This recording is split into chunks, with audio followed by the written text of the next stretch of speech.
panawagan ng Israel. Akalain mo ba naman? Pati sa mensahe, ang sabi, pupulbusin na daw nila ang Hamas. Nakaraan pa po natin naririnig yan, pero hanggang ngayon, hindi pa rin tapos ang giyera dyan. Ang sa atin lang po ay nadadamay po yung iba, lalo na po yung kababayan po nating mga Pinoy. Sana naman ay wag madagdagan po yung bilang ng mga Pinoy na nadamay po dyan. Sana matapos na po yan. Panoorin po natin ito. Desedido ang Israel na pulbusin ang Hamas. Matapos ang isang linggong pambobomba sa Gaza, naghahanda na ang Israel Defense Forces sa ground assault. Mula linggo, pinalilikas ng IDF ang mga sibilyan mula Gaza City at Northern Gaza papunta sa timog. Naroon kasi ang nag-iisang daan papasok ng Egypt, ang Rafah border crossing. Kasama sa naroon ngayon ang 78 Pilipino. Ang iba pang Pilipino nag-relocate na sa iba pang lugar sa Southern Gaza. Pero dahil marami ang may asawang Palestino, ilang Pilipino ang nahihirapang magdesisyong umuwi ng Pilipinas kahit nakataas ang Alert Level 4 o mandatory evacuation.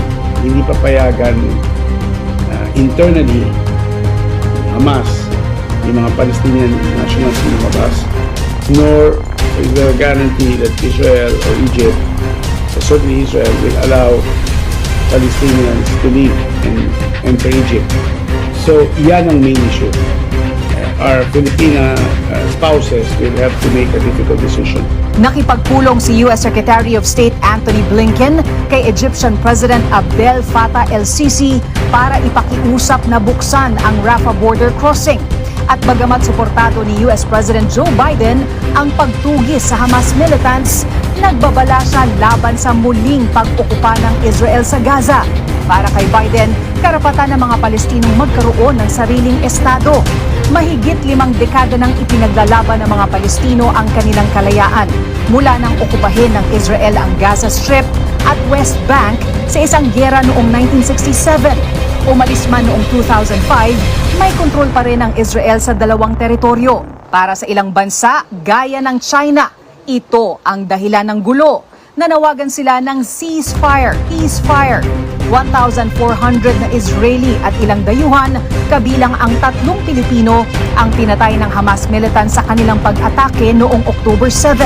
Pero 2,600 na ang mga Palestinong nasawi mula nang magdeklara ng giyera ang Israel.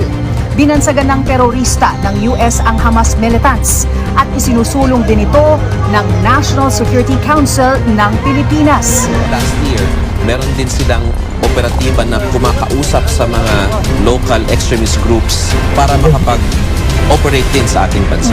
Ito pong ginagawa nating pagdeklara sa Hamas as a terrorist organization ay para protektahan din ang ating mga kababayan. Umaasa naman ang Foreign Affairs Department ng Pilipinas na kasama sa patatawirin sa Rafah crossing ang mga Pilipino. Sa Israel naman, halos 400 Pinoy na ang humihingi ng tulong sa pamahalaan. Pero 35 lang dito ang nais umuwi. Marami kasi lumikas na sa mas ligtas na lugar kasama ng mga employer. There are many reasons, I would suppose. Over the years, our Filipinos have found a home in Israel. They feel safe and secure in that sense.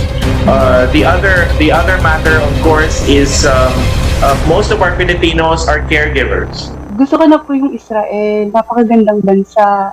Tapos yung pag-alaga po nila sa mga OFW, hindi po talaga matatawaran. Maganda rin po yung sahod. Oo. So Sayang po talaga kung uuwi. Sa ngayon, 3 Pilipino pa ang nawawala.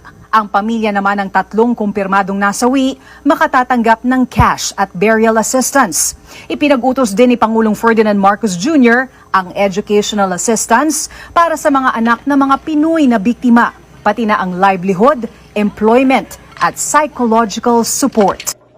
Update po tayo dyan sa balita po ng Israel kontra dyan sa mga Hamas na taga-Palestine.